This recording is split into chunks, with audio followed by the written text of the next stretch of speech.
और आज की इस क्लास में हम आपके लिए लेकर आ गए हैं हिंदी के कुछ ऐसे वर्ड्स के इंग्लिश मीनिंग जिनकी आप इंग्लिश नहीं जानते।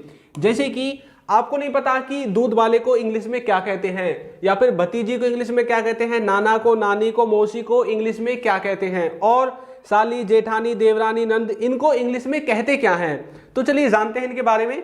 तो देखिए सबसे पहले हम देखेंगे दूध वाला। अच्छा, दूध को इंग्लिश में क्या कहते हैं? दूध को इंग्लिश में कहते हैं मिल्क। ठीक है, तो दूध वाले के क्या बोलेंगे? Milk man. ठीक है, MILK, मिल्क मैन। ठीक है, दूध वाले को बोलेंगे मिल्क मैन। उसके बाद है भतीजी। भतीजी को इंग्लिश में बोलेंगे नीस, NIECE। ठीक है, नीस। उसके बाद है नाना। नाना को इंग्लिश में बोलने के लिए आपको दो वर्ड्स को एक साथ याद करना पड़ेगा, और वो है आपके मैटरनल।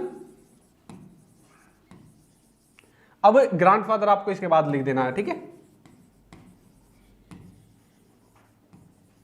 Maternal, grandfather. और नानी को बोलने के लिए आपको क्या करना पड़ेगा? मैटरनल तो आपका सेम आएगा, ग्रैंडफादर के स्थान पर आपका ग्रैंड मदर आ जाएगा। ठीक है, तो इस तरह से आप नानी को भी बोल सकते हैं, नाना को ग्रैंडफादर और नानी को ग्रैंड मदर, लेकिन उनके आगे क्या लगाना है? मैटरनल लगाना है। Maternal grandfather, maternal grand mother. ठीक है, नेक्स्ट है मौसी।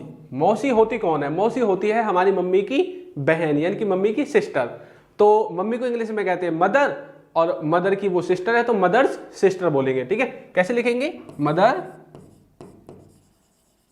Mother's sister. ठीक है, तो मौसी को बोलते हैं मदर्स सिस्टर। उसके बाद है साली, जेठानी, देवरानी, नंद। इन सब के लिए आपको एक ही वर्ड का इस्तेमाल करना है इन सब के लिए। ठीक है, जो मैं आपको बताऊंगा वो है आपका सिस्टर इन लॉ। ठीक है, सिस्टर इन लॉ के द्वारा आप इन सबको जो है इंग्लिश में देख सकते हैं। तो चलिए नेक्स्ट देखते हैं।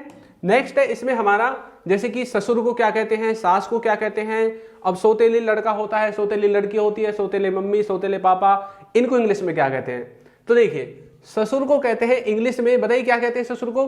तो ससुर को कहते हैं फादर इन लॉ। क्या बोलते हैं? Father in law. तो कैसे बोलेंगे? FATHER, father in law. ठीक है, तो ससुर को बोलते हैं फादर इन लॉ, और सास को बोलेंगे मदर इन लॉ। ठीक है, क्या बोलेंगे? Mother in law. ठीक है, तो ससुर फादर इन लॉ, सास मदर इन लॉ। ठीक है, नेक्स्ट है हमारा सौतेली कन्या। पहले तो आपको इस वर्ड का मतलब पता होना चाहिए, सौतेली। ठीक है, तो सौतेली को इंग्लिश में हम कहते हैं स्टेप। ठीक है, और उसके बाद कन्या यानी कि लड़की को इंग्लिश में कहते हैं डॉटर। ठीक है, तो इसको बोलेंगे स्टेप डॉटर। अब सौतेला पुत्र, तो सौतेला के लिए हम पहले स्टेप लिख देंगे, उसके बाद पुत्र को इंग्लिश में कहते हैं सन। ठीक है, तो स्टेप सन हो जाएगा। सौतेला पिता, सौतेले पिता को इंग्लिश में क्या कहते हैं? सौतेला, फिर से स्टेप आ जाएगा। ठीक है, और पिता को बोलते हैं फादर, तो स्टेप फादर। ठीक है, उसके बाद है सौतेली बहन। तो सौतेले को फिर से हम स्टेप लिख देंगे, और बहन के लिए लिख देंगे सिस्टर। ठीक है, उसके बाद है सौतेला भाई। अब भाई को क्या बोलते हैं? भाई को बोलते हैं ब्रदर। ठीक है, तो स्टेप ब्रदर सौतेले भाई के लिए हो जाएगा। तो आज यदि आपको इसी तरह के वर्ड से सीखने हैं, इसी तरह की इंग्लिश सीखनी है, और डेली रोजमर्रा में होने वाले जो प्रयोग हैं, आपके हिंदी के जो सेंटेंसेज हैं उनकी इंग्लिश सीखनी है, तो आप हमारे बैच को ज्वाइन कर सकते हैं। हमारा जो बैच है वो 21 फरवरी से स्टार्ट होने वाला है, और उसमें हमने बेसिक से लेकर एडवांस लेवल तक इंग्लिश की जो ग्रामर है उसको समझाया है, उसको आपको स्पोकन इंग्लिश में कैसे यूज करना है ये भी बताया गया है। ठीक है, तो आप हमारे बैच को ज्वाइन कीजिए। मिलते हैं